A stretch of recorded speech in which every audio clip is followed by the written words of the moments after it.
инфекциите на пикочните пътища са едни от най-разпространените в човешкия организъм и заедно с белодробните инфекции или инфекциите на белите дробове спорят за първото място като най-често разпространени възпалителни заболявания. Срещат се във всички възрасти, но има възрасти, към които все пак те се срещат по-често.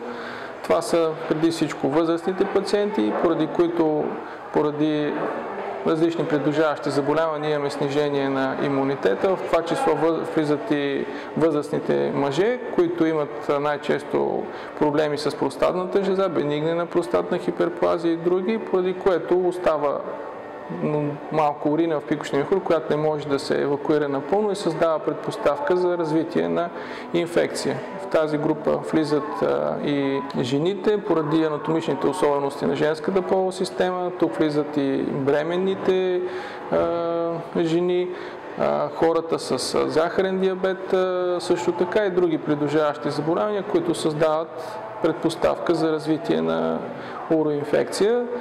В зависимост от това дали тя е в долните или в горните пикочни пътища, имаме малка разлика в клиничната картина, но симптомите са достатъчно сериозни, за да предизвикат дискомфорт у пациента и да го накарат да потърси лекарска помощ. Една уроинфекция може да протече по различен начин, може да протече и асимптомно, т.е. без наличие на симптоми, може да протече субклинично, т.е. когато имаме дискретни клинични симптоми, а може да се протече доста демонстративно, когато превалират симптомите на температура, втрисане, парене, дискомфорт при уриниране, често уриниране също така, чувство за недоизпразване на пикочния мехур след уриниране, са симптоми, които карат пациента да търси лекарска помощ.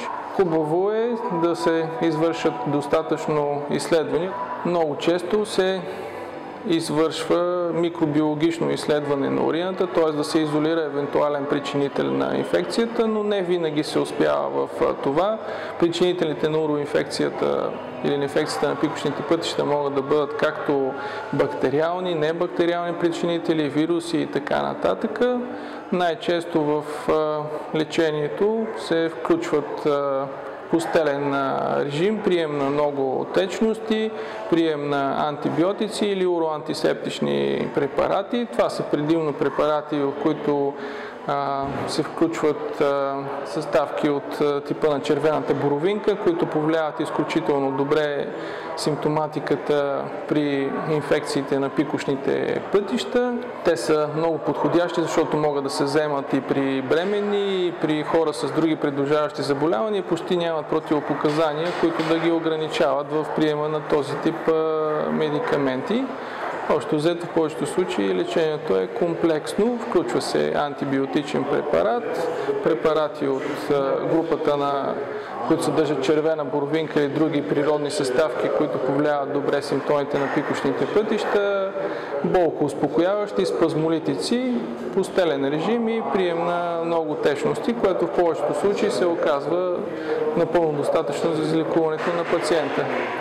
Понякога, когато нямаме толкова силно изразена клинична симптоматика или толкова силни оплаквания от страна на пациента, е достатъчно просто приема на повече течности с препарати, които съдържат червена боровинка и други съставки, които народната медицина познава много добре и които повлияват много добре симптоматиката. Достатъчно опит имаме с препарати като Урокомфорт, които имат много добро клинично приложение при инфекциите на пикочните пътища, най-вече при неусложнените инфекции на пикочните пътища, при повлияването на оплакванията, като често уриниране, болезно уриниране, дискомфорт при уриниране, чувството за недоизпразване на пикочния мехур и най-хубавото, което е при него, че може да се използва при пациенти, при които има противопоказания за използване на антибиотици или други съставки, в това число и при бременни и кърмачки, което е много голямо предимство, защото в този период има изключителна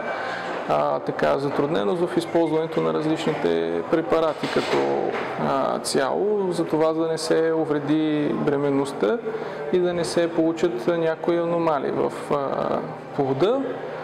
Дозировката е стандартна, 2 пъти по една капсула на ден, която в един период така от 7 до 10 дни повлиява много добре клиничните оплаквания.